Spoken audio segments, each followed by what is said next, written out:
बहुत सारे बच्चे हैं भाई, मतलब कभी कभी ऐसे स्पैमिंग को देख के लगता है कि बहुत ही बेकार होते होंगे सब के सब।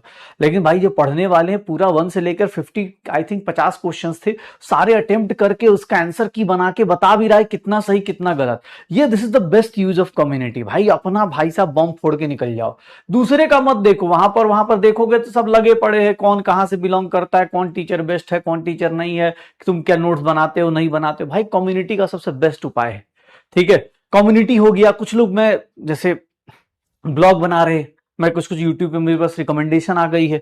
आजकल यूट्यूब भी काम कर रहा होता है, यूट्यूब पे रिकमेंडेशन आ रही होती है कि सर ये वाला ब्लॉग। ब्लॉग बनाने वाले बच्चे भी बहुत अच्छा काम कर रहे हैं, क्योंकि मैंने एक चीज और देखा है भैया, वो ब्लॉग बना रहे हैं, उससे क्या वो अपनी जर्नी को, मतलब लोगों को लग सकता है कि अरे यूट्यूब पे टाइम वेस्ट हो रहा है, बट जहां तक मैं देख रहा था कि कैमरा साइड में है, पढ़ाई कर रहे हैं, 2-2 सेकंड का क्लिप लगा के और एक अच्छा वीडियो बना रहे, वो अपनी जर्नी को भाई इसलिए वो दिखा रहे होंगे, शायद हो सकता है, जैसे मुझे बहुत ज्यादा अपनी पर्सनल लाइफ दिखाने का शौक नहीं है, तो वो इसलिए नहीं दिखा रहे कि भैया उनको बहुत ज्यादा पैसे कमाने, बट शायद मैं एज अ स्टूडेंट सोचूं तो उनके लिए अच्छी बात है कि वो एक क्या कर रहे, एक ना उनका जैसे चैनल बना लिया है या ब्लॉग बना रहे, तो उसी बहाने उनकी कंसिस्टेंसी मेंटेन होगी। अगर वो 2-4 दिन गायब हो जाएंगे तो शायद उनके जो भी सब्सक्राइबर हैं या फॉलोअर्स हैं, वो बेचारे उनको मैसेज कर करके परेशान कर सकते हैं, ठीक है। हाँ मतलब ठीक है यार, अपनी अपनी कंसिस्टेंसी किसी की भी कैसी भी हो। जैसे मैं एक स्टूडेंट को जानता हूं, उसने अपनी डायरी बना रखी है, वो डायरी पे यूज कर रहा होता है, मम्मी पापा उसकी डायरी देख सकते हैं, वो मतलब एक कमिटमेंट डायरी बना सकता है। वो जो भी लगता है कमिटमेंट डायरी बनानी है। कुछ लोगों का मैं देख रहा था कम्युनिटी पे कि बहुत अच्छा प्लानर बनाया है उन लोगों ने, कि revision 1, revision 2, revision 3, lecture done, notes done, ऐसे करके। तो बेटा जो भी मतलब टेंट्रम यूज कर सकते हैं अपने आप को कंसिस्टेंट रखने की, प्लीज कंसिस्टेंट रहिए, क्योंकि बेटा अब सेकंड वीक चालू हो चुका है, और इस वीक से, यहां से सच बता रहा हूं, क्योंकि अब रास्ते बदल जाते हैं। बहुत सारे लोग कम पढ़ने वाले, जो कम हो जाने वाले लोगों का मैं बता दूं कि बेटा धीरे धीरे पत्ता कटना शुरू हो जाता है। यह हफ्ता डिसाइड कर देगा कि आप रेस में दौड़ना चाहते हैं या नहीं दौड़ना चाहते। डन।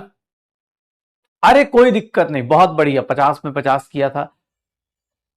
हाँ किसी को भी लगता है कमेंट में, हाँ विपिन सर ने भी शायद कुछ सक्सेस प्लानर कुछ करके दिया है, जो भी तुम्हें लगता है मेरे से पूछो भाई, जो तुम्हें लगता है। मैं तो तुम लोगों के पास अब तो मतलब मैं तो एक छोटी सी डायरी रखता था, छोटी वाली एक आती है ना, छोटी वाली से, ठीक है, उस पे लिखता था मैं डेली, उस पे लास्ट में कमेंट भी करता था अपने बारे में कि मैं कितना अच्छे से यूटिलाइज किया। हाँ कितना अच्छे से यूटिलाइज किया। कोई मेरे से बोल रहा था, कल मैं देख रहा था कुछ डाउट्स इंस्टाग्राम पे आए थे कि सर मैं 4-4.5 घंटे क्लास करने के बाद, मतलब 4-4.5 घंटे जो भी 9 बजे से लेकर 3 बजे तक क्लास करने के बाद सेल्फ स्टडी कितना करूं। भाई मैं एक सिंपल सा ट्रिक अभी बता दूं आपको, एक सिंपल सा तरीका, एक सिंपल सा रेशियो याद रखिएगा। अगर आप फिजिक्स और केमिस्ट्री की बात करेंगे तो फिजिक्स और केमिस्ट्री में एक तरीका याद रखिएगा। आप अगर क्लास 1.5 घंटा देख रहे हैं, या 1 घंटा 45 मिनट देख रहे हैं, या 2 घंटा देख रहे हैं, अगर फिजिक्स केमिस्ट्री की बात करें तो 2 घंटे की फिजिक्स की क्लास रिवाइज करने के लिए, अगर आपने क्लास में ही नोट्स बनाए हैं, क्लास प्रॉपरली अरेंज करिए, तो फिजिक्स की क्लास को रिवाइज करने में, 2 घंटे की क्लास को पहली बार रिवाइज करने में मैक्सिमम से मैक्सिमम 45 मिनट्स लगाना। मतलब जो क्वेश्चन सर ने क्लास में कराया उसको दोबारा अटेम्प्ट करके देख लेना, फॉर्मूलाज लिख के देख लेना, कॉन्सेप्ट्स रिवाइज कर लेना कि हाँ सर ने ये बात बोली। प्लीज बेटा ये तरीका बता रहा हूं, कुछ लोग हैं जो बेचारे कुछ जेन्युइनली डाउट्स हैं, वो पूछ रहे थे कि कैसे करूं मैं। 2 घंटे की फिजिक्स की क्लास को, अगर आप क्लास में अच्छे से पढ़ रहे हैं, क्लास में मतलब फालतू की चीजें नहीं कर रहे, 2 घंटे की क्लास में आप 45 मिनट लगाओगे तो आपका पूरा फिजिक्स उस क्लास का पूरा रिवाइज जाएगा। अगले 1 घंटे आप प्लीज अपने ऊपर डीपीपी, केपीपी जो भी आप कर रहे हो, जिस टीचर को फॉलो कर रहे हैं, 1 घंटा उस पर लगाओ। 2 घंटे की अगर फिजिक्स क्लास है, 2 घंटे आपको देना ही पड़ेगा, प्लस लास्ट के 20-25 मिनट या आधा घंटा प्रीवियस टॉपिक्स को रिवाइज करने में लगाओ। तो फिजिक्स अगर 2 घंटे क्लास हो रही है तो 2 से 2.5 घंटे आपको घर पे पढ़ना पड़ेगा। भैया कोई और ऑप्शन नहीं है। 2 से 2.5 घंटे के अंदर 45 मिनट इंस्टेंट क्लास को रिवाइज करना, 1 घंटा में डीपीपी, केपीपी प्रैक्टिस जो भी करना, आधे घंटे भैया आप प्रीवियस टॉपिक्स के रिवाइज करना, क्वेश्चंस लगाना, नोट्स बनाना, जो भी कर सकते हो वो कर सकते हैं, ठीक है। तो ये फिजिक्स का हिसाब किताब मेरी तरफ से रिकमेंडेशन है। बाकी हो सकता है कोई बहुत स्लो पढ़ता हो तो बेटा आप अपने हिसाब से टाइम देख लेना। केमिस्ट्री में अगर 1 घंटा 45 मिनट की क्लास करते हो तो भैया इसको भी रिवाइज करने में मैक्सिमम 30 से 40 मिनट लगेंगे। 30 से 40 मिनट लगेंगे। इसके डीपीपीज अभी के टाइम पर थोड़े इजी होते हैं, तो डीपीपीज करने में भी 30 से 40 मिनट लग जाएंगे। और प्रीवियस टॉपिक्स को रिवाइज जरूर करते रहिएगा। तो यहां पर भी 1 घंटा 45 मिनट के बाद 2 घंटा, सवा 2 घंटा, 2.5 घंटा रख के चलिए। तो 2.5 और 2.5 5 घंटा स्टडी आवर्स तो होने चाहिए। बॉटनी जूलॉजी थोड़ा रिवाइज करना आसान होता है, तो मैं उसमें बोलूंगा कि 2 घंटे की क्लास हो रही है, 2 घंटा बहुत है। तो भाई 6 घंटे की क्लास, 6 घंटा कम से कम आपको स्टडी देना पड़ेगा, सेल्फ स्टडी करना पड़ेगा, सेल्फ स्टडी करना पड़ेगा। हाँ, बिना 6 घंटे के नहीं हो पाएगा भाई। तुम सोचो खाली लेक्चर देख ले, लेक्चर देखने से नहीं होता यार। मैं तुमको लेक्चर इतना सारा देख के चुकी हो, प्लीज बेटा ये चीज मिथ हटा दो। 6 घंटे अगर आप क्लास कर रहे हो तो 6 आवर्स कम से कम आपको पढ़ना पड़ेगा। फिजिक्स केमिस्ट्री का मैंने रेशियो बता दिया। बॉटनी जूलॉजी आप अपने हिसाब से, जिसकी जैसी स्पीड हो, कुछ लोगों का 11th 12th में ही बॉटनी जूलॉजी अच्छा होता है, तो और जल्दी कर सकते हैं, तो वो जल्दी कर लेंगे। ठीक है। डीपीपी में टाइम लगता है।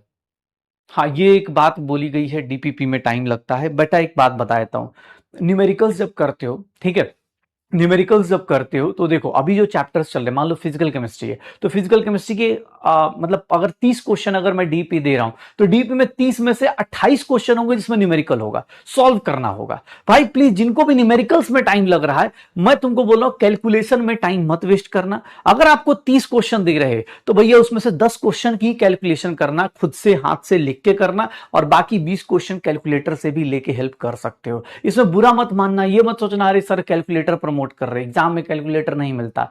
बेटा एग्जाम में ना 45 क्वेश्चन में 5 से 10 क्वेश्चन ऐसे होंगे जिसमें कैलकुलेशन बहुत हेवी करनी होगी। 5 क्वेश्चन हेवी वाले, 5 क्वेश्चन इजी वाले। तो बेटा जो भी ऐसा सोच रहे, आप घर पे कैलकुलेशन पे ज्यादा मेहनत मत करो, आप कॉन्सेप्ट पे ज्यादा फोकस करो, कॉन्सेप्ट के एप्लीकेशन पे ज्यादा फोकस करो। कैलकुलेशन के लिए बेटा अगर हो सके तो कैलकुलेटर यूज कर लो, कोई दिक्कत नहीं आएगी। हाँ कैलकुलेटर, अब एक बात बताओ, अब मैं जेई मेंस के क्वेश्चन लेके आया हूं तुम्हारे लिए। अब मैं ये क्वेश्चन मान लो होमवर्क दे दूं, या मैं अभी तुम्हें अलग अलग सीरीज कराऊं, तो उसमें बेटा मान लो जेई मेंस में, जैसे मूल कॉन्सेप्ट में जेई मेंस में मेरे पास जो मैंने अभी प्लान किया कि अभी कुछ चीजें लेके आऊंगा, तो उसमें मान लो 135 क्वेश्चन है। 135 क्वेश्चन का कैलकुलेशन करते करते मैं भी फ्रस्ट्रेट हो जाऊंगा भाई। कैलकुलेशन में टाइम नहीं दे सकता, मैं आपको कॉन्सेप्ट सिखा सकता हूं। कैलकुलेशन बेटा 135 थोड़ी ना आएगी, हर दिन उतनी गंदी कैलकुलेशन नहीं आती। तो प्लीज बेटा यूज कैलकुलेटर, इसमें बुरा मत मानना कि अरे सर कैलकुलेटर बोल रहे, कैलकुलेटर यूज कर सकते हैं। बहुत बढ़िया। अगर हाँ डीपी में टाइम कम लगता है, हाँ कैलकुलेशन जिनका वीक है कैलकुलेशन यूज करिए। ठीक है। चलिए भाई साहब, तो पढ़ वढ़ के आप लोग आए हैं, मुझे पूरी उम्मीद है आप लोग पढ़ के आए हैं। मैं जानता हूं पिछला हफ्ता मैंने शायद डे 1 पे बोला था कि मैं पुरानी चीजों को याद दिलाता हूं। मैं बहुत बेहा बहुत ज्यादा, मतलब ऐसा है कि एक्स को बिना याद किए मैं आगे जा नहीं सकता, क्योंकि मूव ऑन करना बेटा जिंदगी का काम होता है। लेकिन भाई साहब हम ऐसी जगह पर हैं जहां बार बार अपने एक्स को याद करना पड़ता है, रिवीजन करना पड़ता है। हाँ ऐसा तो नहीं एक्स बोलते कोई रोने लगता है उधर की अरे सर हाँ लाइब्रेरी में उसकी याद आ गई, ऐसा नहीं करना है भाई। एक्स मतलब पुराने वीक का। ठीक है।